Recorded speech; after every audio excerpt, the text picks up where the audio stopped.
y ningún proceso de purificación es 100% efectivo. Es decir, siempre te quedas con trazas. Entonces, imagínate en el proceso de purificación posterior que le quieras hacer, cada etapa que tú o cada subetapa del proceso de purificación que hagas, siempre te vas a quedar con una, le llaman merma o con una pérdida en el proceso anterior. Si tu proceso tiene 5 etapas, bueno, aparte de que vas a trabajar y a manipular mucho la muestra, y eso también tiene sus riesgos, en cada una de las etapas se te va a ir quedando siempre un pequeño porcentaje del producto sólido que quieras, sólido, pero en solución, ¿eh? Porque no es lo mismo tener un sólido en solución que un líquido en solución, como en el caso de las bebidas alcohólicas. Cuando la bebida, cuando tú haces una bebida alcohólica y quieres obtener ese etanol, pues tú ya sabes que todo lo demás lo desechas, ¿no? La biomasa y el resto del medio con el sustrato que no se consumió, lo desechas y solamente destilas la fracción, no, destilas ese medio para recuperar el etanol. Pero cuando el producto de interés es un producto sólido en suspensión y que queda dentro del microorganismo, pues sí involucra ciertas etapas. Y les decía, cada etapa conlleva sus riesgos porque estás manipulando la muestra.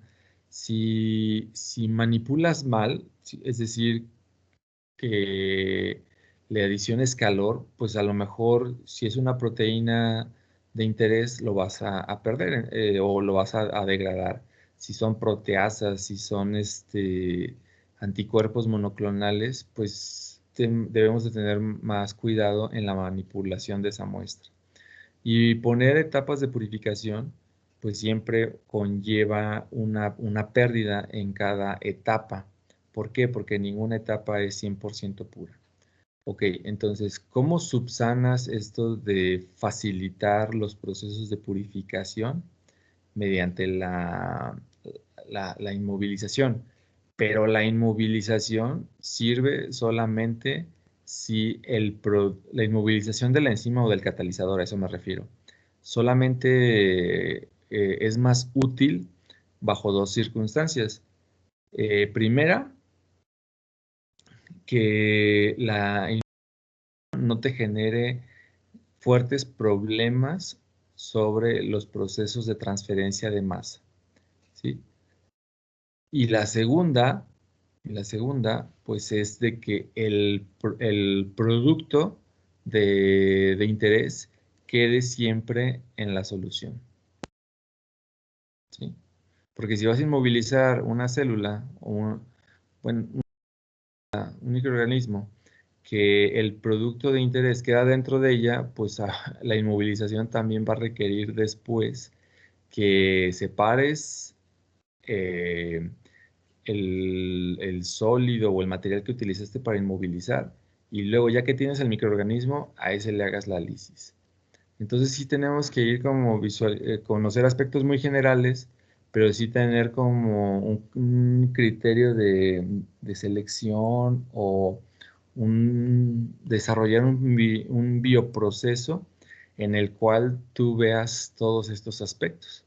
O sea, yo decido hacer una inmovilización porque sí ubico dónde se va a quedar el producto de interés. O no es posible hacer la inmovilización porque el producto de interés se va a quedar en la célula, pues entonces luego tengo primero que inmovilizar y luego tengo que volver a separar para recuperar la biomasa y luego lisar la biomasa porque ahí dentro está el producto de interés. Entonces, hay que tener siempre claro dónde se va a quedar ese producto de interés. Y con respecto al primer punto de dónde se queda la biomasa, no, perdón, el primer punto era de que no me causara problemas de transferencia de masa. Es porque cuando tú estás inmovilizando, ¿sí? Procesos de inmovilización ahora lo que va a pasar es que el catalizador va a quedar retenido físicamente en una sección. Imagínense en un punto aquí en específico, aquí en un punto.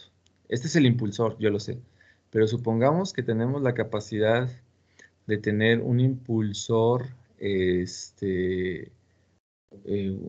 hueco, ¿sí? O sobre esta flecha del impulsor, sobre esta flecha del impulsor, a su alrededor ponemos una membrana donde ahí van a estar las células o las enzimas y va a estar fijo.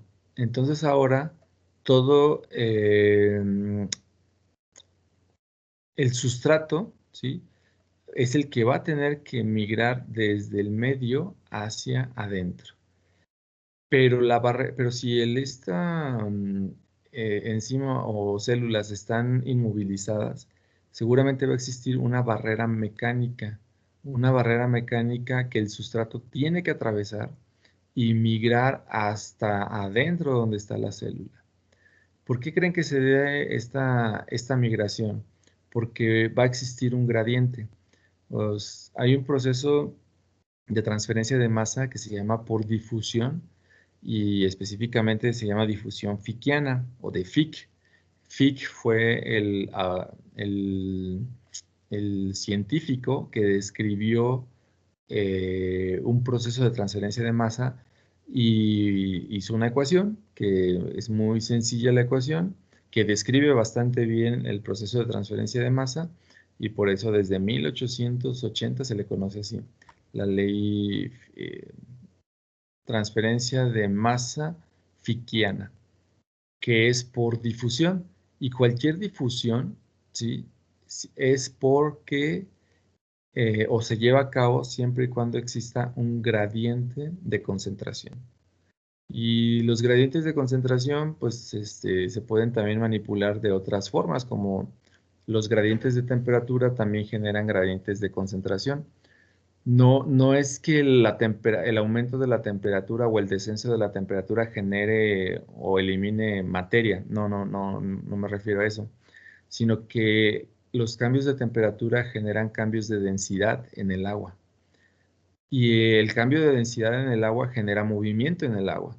Y entonces es ahí cuando el movimiento del agua, si está un sólido disperso, es por eso que va a ver esos cambios de transferencia de masa.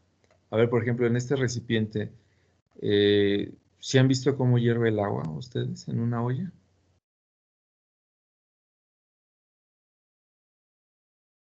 ¿Qué es lo que le pasa Sí, a...? Yo sé que se Sí, evapora, pues, y salen burbujitas, pero ¿qué otra cosa alcanzan a apreciar en esa olla cuando esté hirviendo el agua? Suponemos que este recipiente es una olla, aquí está una flama, ¿sí? Y empieza a calentar el agua de aquí abajo, nada más. Pero empieza a haber un cambio de densidades en esa agua. Se empiezan a formar como pequeñas olas o pequeñas siluetas sí, son como pequeñas olas, ¿no? Que nos indican que el agua se está moviendo. No le estamos agitando nosotros para nada, pero se ven esas olas o esas ondas. Es porque el agua de aquí está eh, muy caliente, ¿sí? Y empieza a haber cambios en su densidad, lo cual la hace más ligera. Así que el agua que está aquí arriba, fría, y está más pesada o más densa, empieza a bajar. Y como es un agua más densa, empieza a bajar y el agua caliente que está aquí menos densa empieza a fluir hacia arriba. Y así se va un pequeño intercambio, yo sin agitar el recipiente. Esos cambios en la temperatura también generan movimiento de los sólidos que estén ahí suspendidos en el agua o de los sólidos que estén solubles allí en el agua, que es lo que les decía. Ahora, con la inmovilización, ¿sí?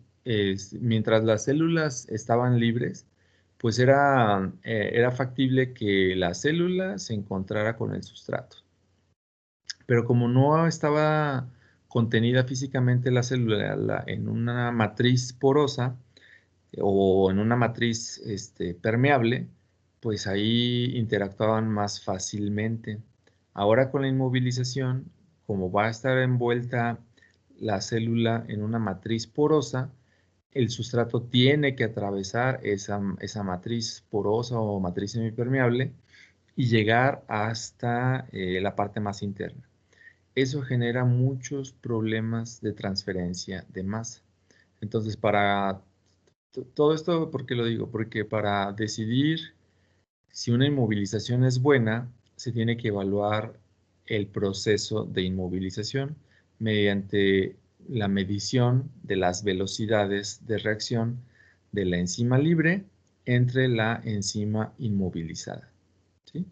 Hay veces que solamente aumentando la concentración del sustrato se corrige fácilmente ese problema, pero pues hay otras veces que no está el problema en el sustrato, sino en el agente inmovilizante, que estamos haciendo un uso de un agente inmovilizante que no es recomendable porque genera fuertes problemas de transferencia de masa, pero pues todo eso hay que evaluarlo, ¿sí? Entonces, pues sí es necesario a veces inmovilizar, por lo que acabo de explicar, pero hay veces de que tenemos que evaluar qué tanto disminuye la, eh, la velocidad de la reacción cuando inmovilizamos. ¿Por qué es importante inmovilizar? Porque también facilita considerablemente los procesos de separación de la biomasa del sobrenadante y porque a veces también las células necesitan estar inmovilizadas para poder desarrollarse adecuadamente. ¿Por qué? Porque tienden a producen un metabolito específico o de interés cuando crecen sobre superficies sólidas. No importa que estén sumergidas, pero con que crezcan en superficies sólidas y porque necesitan crecer en forma de colonias o de biopelículas. De hecho, si alguien ha salido a caminar o en algún río, se ha topado riachuelos con microalgas.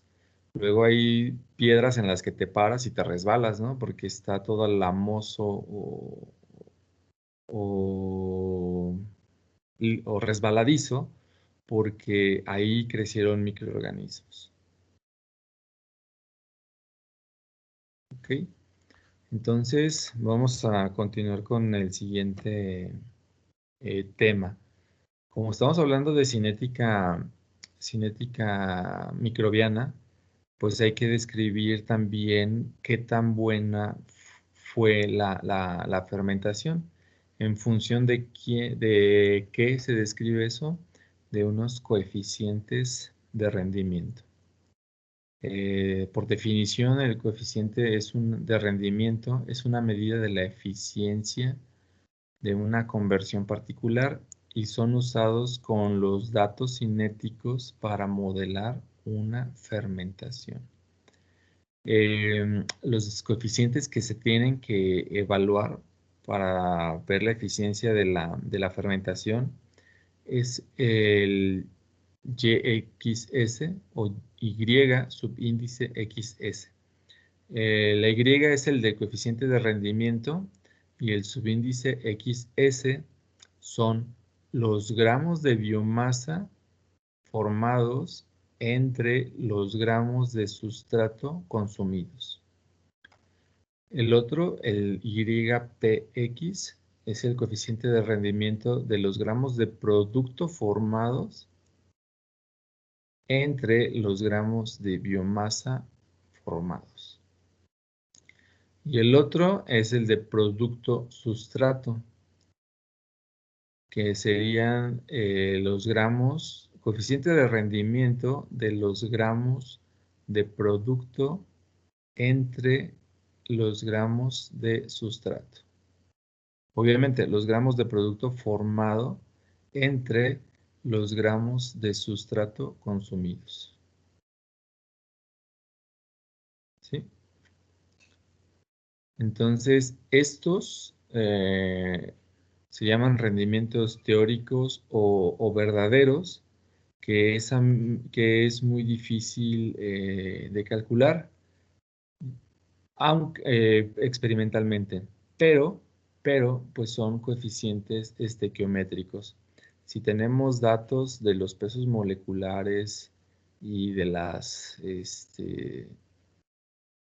de los pesos moleculares de los productos y de los sustratos, así como también de la biomasa, se pueden determinar estos por estequiometría. Sin embargo, los rendimientos teóricos, sí, que son difíciles de calcular experimentalmente, sí se pueden relacionar con los rendimientos observados. Y estos rendimientos observados se pueden obtener de esta manera. Son exactamente lo mismo, pero por la coma de que tienen aquí, o la apóstrofe, son observados, y los que no tienen la apóstrofe son los teóricos o verdaderos. Deberían de ser similares, o estos, los observados, yo los puedo tomar como los verdaderos para mis cálculos. ¿Sí? Nada más aquí la denotación es de que aquí estos haces hincapié, o con este apóstrofe estás explicando o puntualizando que sí son tomados experimentalmente. ¿De qué forma? Pues mediante evaluando los cambios de la concentración de biomasa entre los cambios del tiempo, o viendo la velocidad de formación de biomasa entre la velocidad de consumo de sustrato. ¿Sí? Es la única diferencia, que con los rendimientos observados puntualizas que fue hecho experimentalmente. Y estos, lo que estás diciendo es que fueron hechos o tomados, realizados por estequiometría. El otro rendimiento observado, el del producto sobre la biomasa, obviamente, bueno, aquí este signo negativo debería de estar acá abajo, ¿sí? Así que ya con el editor de ecuaciones se me pasó, lo dejé en la parte superior. ¿Por qué tiene que estar aquí abajo?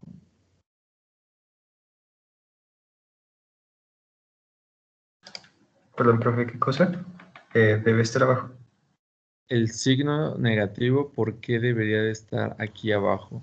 Porque Porque la el biomasa... sustrato es, Porque porque la el sustrato es derivación es un consumido. operador. ¿Porque el sustrato qué, perdón? Es consumido. Porque el sustrato es consumido. Entonces, conforme avanza el tiempo, la biomasa va a ir en aumento y el sustrato va a ir en decremento. Entonces, el signo negativo debería de ir asociado a el cambio del consumo de sustrato, ¿sí? Igual aquí en esta parte de producto entre biomasa, con el rendimiento observado del producto entre la biomasa, pues se puede calcular mediante cambios en la concentración de producto y de biomasa, o evaluando la velocidad de formación de producto entre la velocidad de consumo de biomasa. No, generación de biomasa, perdón. Y el otro rendimiento observado, el de producto sustrato, igual este signo, lo correcto es que vaya acá. ¿Por qué? Porque el sustrato es el que va a ir en decremento. Entonces, ya por denotación, X es la masa de células, o los gramos o los kilos de células o de biomasa. Lo mismo, la masa, ya sea gramos, miligramos o kilos de sustrato. Y la P son la masa del producto. ¿sí? Entonces, se deben de construir también estos gráficos donde la pendiente de estas representaciones representa los rendimientos observados, ¿sí? Si se fijan, no necesariamente tiene que dar una línea recta. ¿Por qué no tiene que dar necesariamente una línea recta? Pues porque el rendimiento va a depender mucho de la fuente de sustrato y del microorganismo empleado, y también va a depender mucho de la etapa de crecimiento, ¿sí? Recuerden que la velocidad de crecimiento es máxima durante la etapa del crecimiento exponencial, durante la fase exponencial o fase lag. Fuera de eso, ya sea en la fase eh, log o en la fase estacionaria, pues ahí el crecimiento ya no es el máximo, sino ahí ya tiene otros valores que son mucho menores al máximo.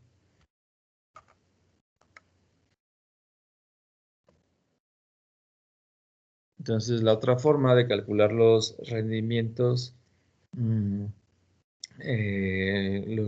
observados, pues podría ser también por las concentraciones entre dos instantes de tiempo.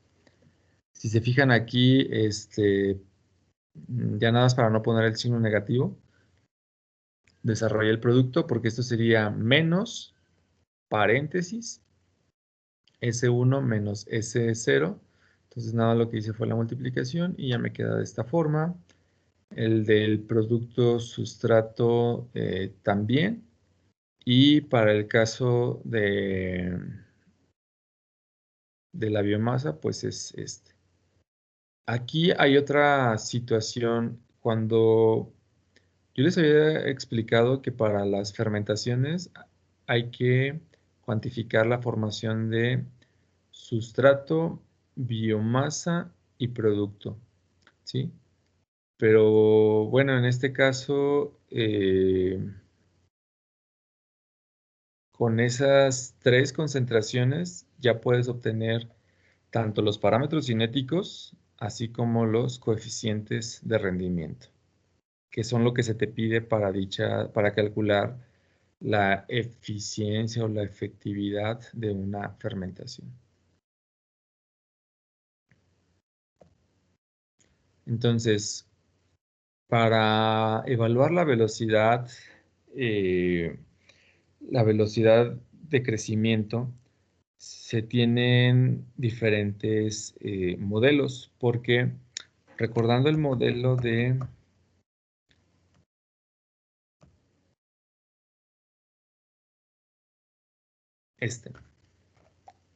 ¿sí?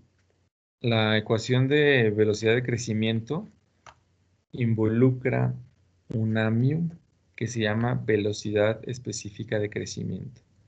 Hay varios modelos para evaluar esa μ. Para fines de este curso, nosotros solamente vamos a ver dos. Uno que se llama el de Monod. Es sencillo, todavía está muy utilizado, aunque tiene sus inconvenientes, o más bien, no es que tenga tanto inconveniente, sino que solamente ese modelo solamente es válido en la etapa de crecimiento exponencial. Sin embargo, pues bueno, aún así sigue siendo ampliamente utilizado hoy en día. Entonces, vamos a ver ahorita cómo calcular esa μ.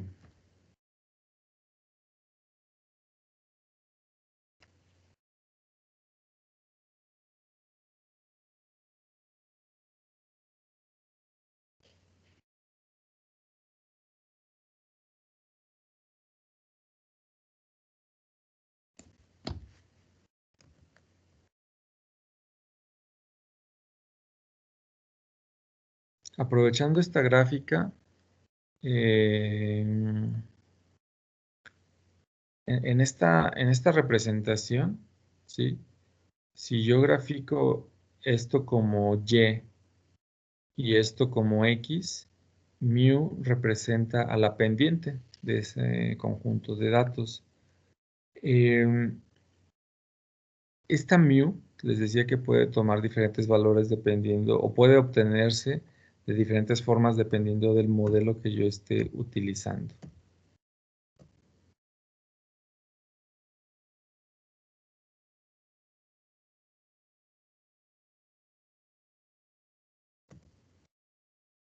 Un modelo muy utilizado, bueno, que es el que vamos a ver, es el de Monod. Monod realizó unos experimentos de velocidad inicial y graficó mu contra la concentración de sustrato. Como resultado, tuvo un gráfico muy similar a la relación definida por el modelo de Michaelis-Mendel, pero, sí, bueno, aquí lo que hay que explicar de este experimento de Monod es cómo cambia la velocidad específica de crecimiento en función de la concentración de sustrato. En este caso, el resultado fue una hipérbola recta muy similar, muy similar a la de Michaelis-Mendel. Y por lo tanto, Monod, como hizo el experimento de ver la velocidad específica de crecimiento en función de la concentración de sustrato, pues también quiso utilizar el modelo, ¿sí? Con bases mecanísticas muy parecidas a las de él y obtuvo este modelo que predice bastante bien. ¿Qué es lo que podemos ver aquí? Pues de que la velocidad específica de crecimiento es mayor conforme aumenta la concentración de sustrato. Pero en una fermentación eso no sucede. ¿Por qué razón? ¿Qué es lo que no sucede en una fermentación? O sea, sí sucede que entre más grande sea la concentración de sustrato, mayor será la velocidad específica de crecimiento. Porque como hay mucha, o sea, las E. coli de un lugar donde sea bajo el sustrato o sea alto es el mismo. O sea, sus tiempos de duplicación celular son los mismos. La diferencia radica en que a altas concentraciones de sustrato, el sustrato está muy disponible. Entonces, pues no va a haber problemas en la transferencia de masa por sustrato, ¿sí? Si la solución está saturada con ese sustrato, pues todo ese sustrato va a estar disponible rápidamente y van a crecer a muy alta velocidad. Cuando el sustrato escasea, ¿sí? Estamos hablando del mismo microorganismo, de E. coli, con sus mismas propiedades biológicas, bioquímicas, genéticas, sus mismas propiedades. Pero al momento de escasear el sustrato, como no le llega de una forma tan fácil, pues su tiempo de duplicación es aunque es el mismo, su tiempo de duplicación o de generación de biomasa es menor, ¿sí? Su tiempo de división celular es el mismo, pero su tiempo de la generación de biomasa es menor. ¿Por qué? Porque no todas las células van a tener esa fuerte disponibilidad de sustrato. Entonces, esto que hizo Monod, ¿sí? Es válido, pero cuando tienes diferentes matraces. Pero la verdad, en una fermentación, ¿qué es lo que pasa? Tienes tú un solo matraz y si lo operas en un cultivo por lote, solo al principio tienes grandes concentraciones de sustrato y conforme avanza el tiempo, E. coli va consumiendo, E. coli o cualquier otro microorganismo, eh, este microorganismo va a ir consumiendo el sustrato, ¿sí? Entonces, conforme avance la fermentación,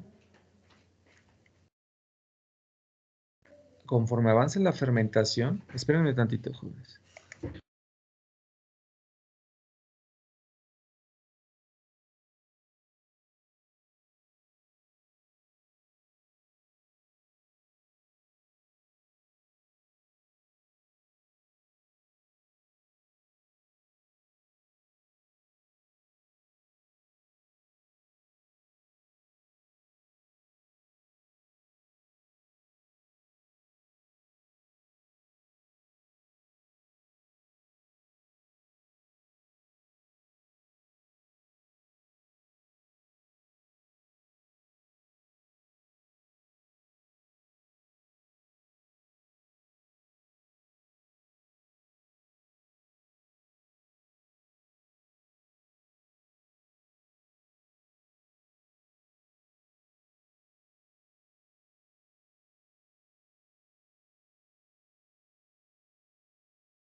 Listo, a ver.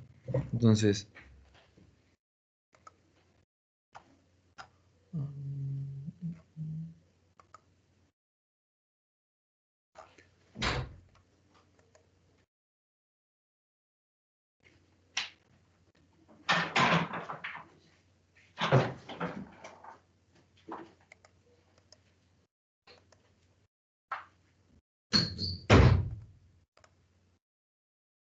ya. A ver, entonces, en una fermentación, por ejemplo, operada en un cultivo por lote, solamente al tiempo cero será muy alta la concentración de sustrato, pero bien pequeña la cantidad de biomasa. Entonces, conforme avanza el tiempo, el sustrato va a ir disminuyendo. ¿Por qué? Porque los microorganismos se lo habrán consumido.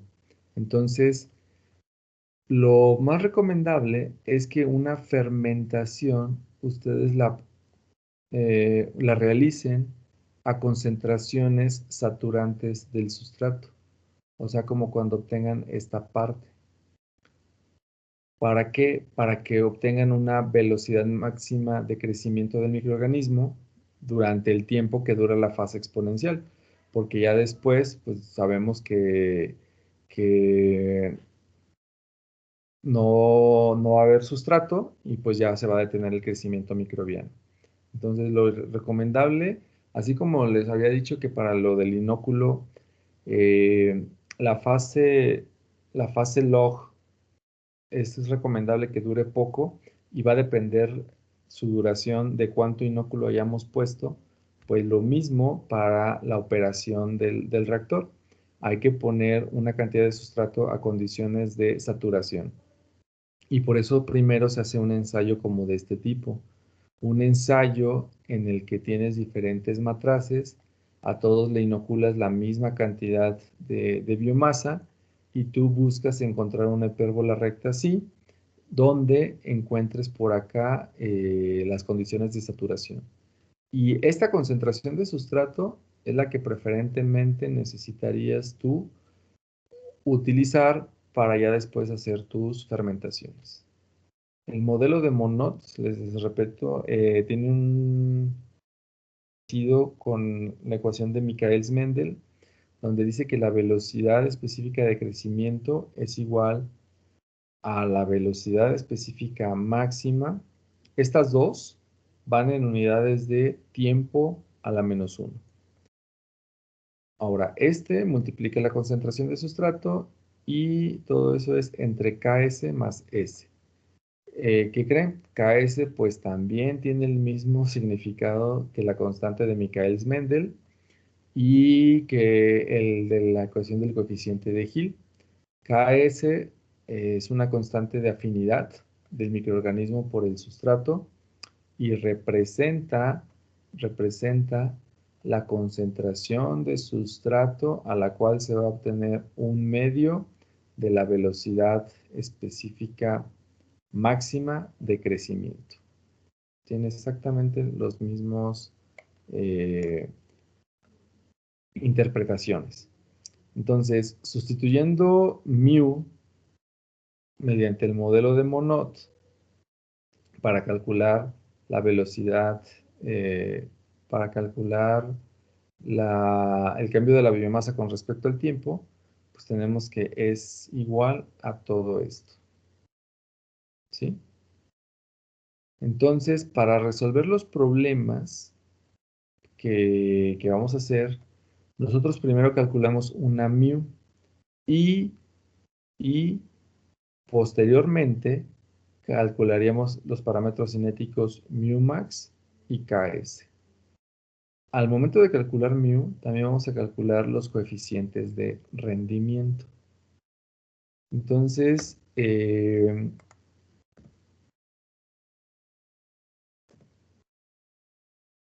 aspectos de los parámetros de la ecuación de Monod. Mu max representa la velocidad de crecimiento máxima cuando la concentración de sustrato no es limitante del crecimiento. O sea, que tiene que haber altas concentraciones de sustrato o condiciones de saturación de sustrato. KS representa la concentración de sustrato cuando la velocidad específica de crecimiento es igual a 1/2 de la velocidad máxima específica de crecimiento. Y representa la afinidad que el microorganismo tiene por el sustrato.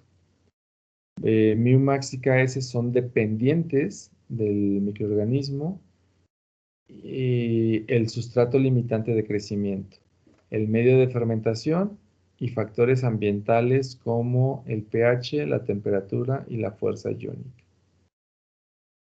O sea que estos valores, si es que los toman ustedes de bibliografía, siempre sería bueno tener datos también de pH, de temperatura y de fuerza iónica. Limitaciones del modelo de Monod. Aunque todavía se utiliza mucho, ¿sí? Solamente es válido en la fase de crecimiento exponencial y considera a μ como una constante. Una desventaja muy fuerte es de que no predice el final de la etapa de crecimiento exponencial. El modelo es deficiente si el crecimiento está limitado por la disponibilidad de oxígeno y hay bajas o pobres condiciones de mezclado o si la división celular no ocurre a una velocidad constante. Muchas fermentaciones involucran uno o dos, más bien dos sustratos dentro de los cuales uno puede ser el oxígeno. Por eso se refiere a esto, ¿no? De que si hay poca disponibilidad de oxígeno, que no se esté solubilizando bien, pues también va a verse afectado el modelo de Monod. ¿Por qué? Porque el modelo de Monod no está haciendo el análisis de la solubilidad o de la concentración de oxígeno en el medio, sino que hace el análisis del otro sustrato. Por eso les decía, si la fermentación es aerobia, durante el crecimiento celular se va a requerir oxígeno, que es como un sustrato, o por lo menos será considerado como un sustrato para una de las reacciones que realice ese microorganismo. Pero el modelo de Monod no lo incluye. Generalmente utiliza concentraciones de sustrato como una fuente de carbono o una fuente de nitrógeno.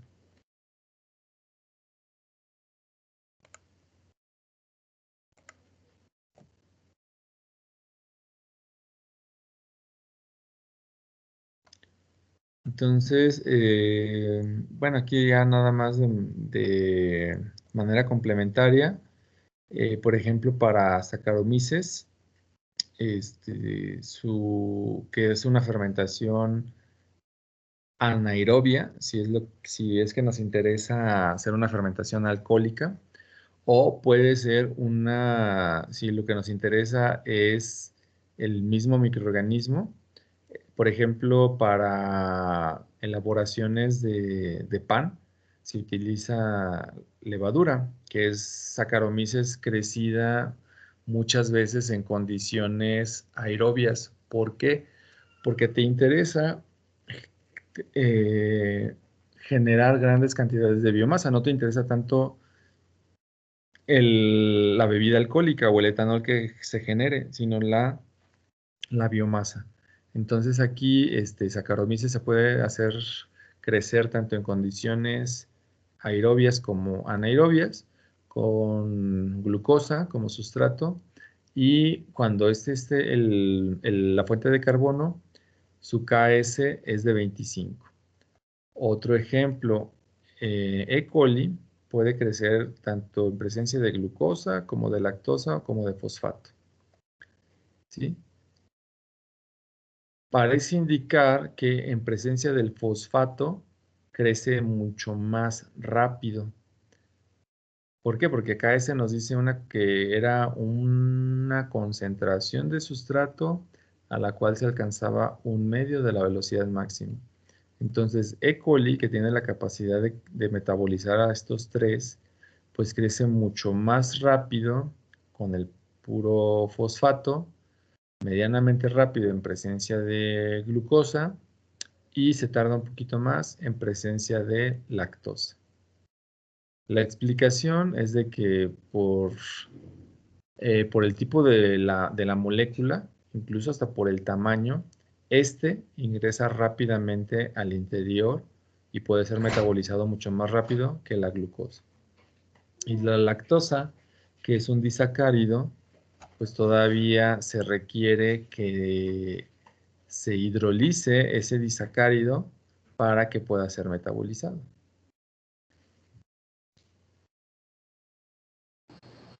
Maestro, ¿le puede cambiar poquito a la de los parámetros del modelo de Monod, por favor? Sí, perdón. Ahí.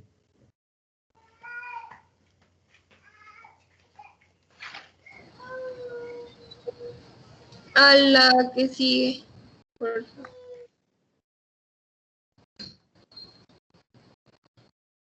Gracias. Ok. Sí, de nada.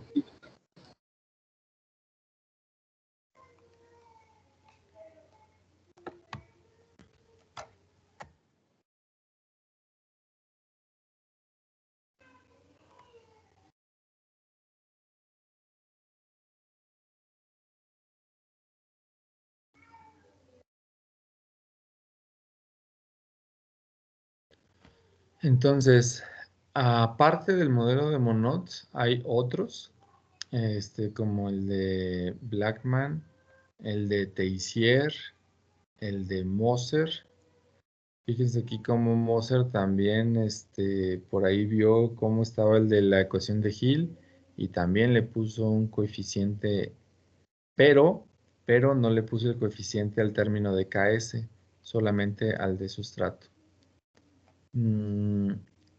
El de Contois, el de Powell y el de logístico, ¿sí? Estos son sus comportamientos cinéticos o gráficos.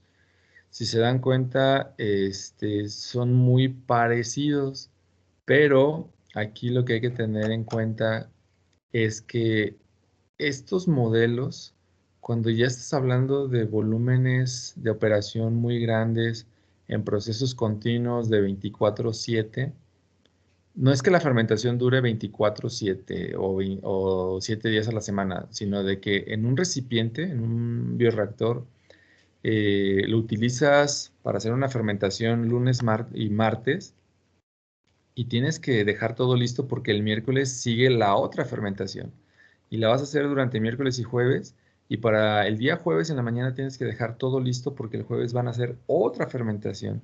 A eso me refiero con modelo, con operaciones en continuo, de que los recipientes y los trabajadores que están en una planta, no es recomendable tenerlos mucho tiempo sin trabajar, ¿no? Porque representan después unas pérdidas que se pueden traducir en pérdidas grandes para la empresa. Entonces, no es bueno tener operadores y maquinaria sin estar trabajando, que es lo que se conocen como tiempos muertos. Por eso es de que también un área de la... Bueno, con este modelo, antes de cambiar de tema. En este caso, ustedes los ven muy similares, pero diferencias así de pequeñas en procesos de gran volumen y que duran trabajando 7 días a la semana, 30 días al mes, sí significan, pueden significar ganancias o pérdidas para la empresa, ¿sí? Que esas pérdidas pues se traducen luego en los tiempos muertos o en los tiempos, en tiempos muertos o en tiempos de no operación.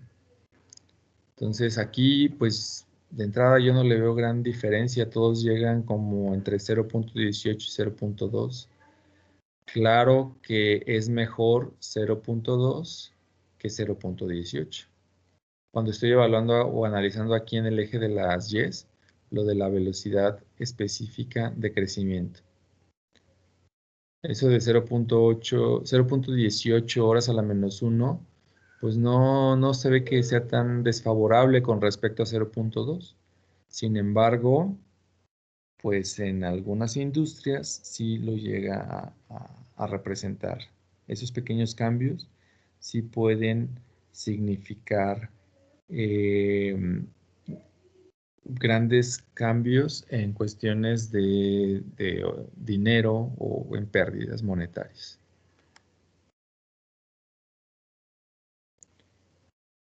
Ok, nada más, como vamos a utilizar el modelo de Monod y el modelo logístico, me gustaría que copiaran esta diapositiva y la tuvieran presente porque es la que vamos a estar utilizando también, sobre todo esta expresión.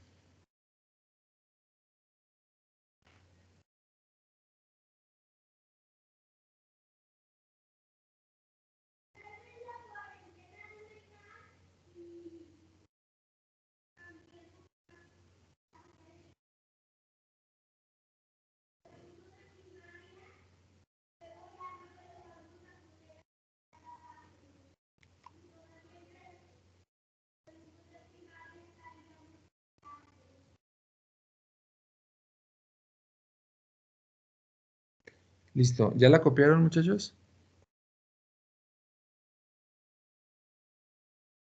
Sí, profe. Ok. Bueno, ¿hasta aquí alguna pregunta o duda?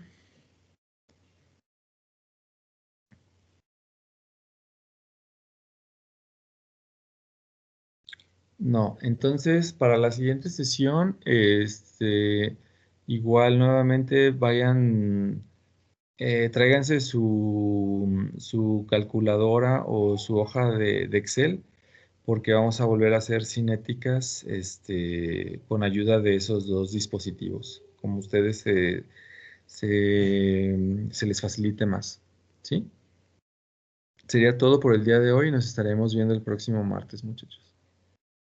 Sale, gracias. Gracias. Profe. Gracias, Buena que semana. esté bien. Hasta luego. Hasta luego.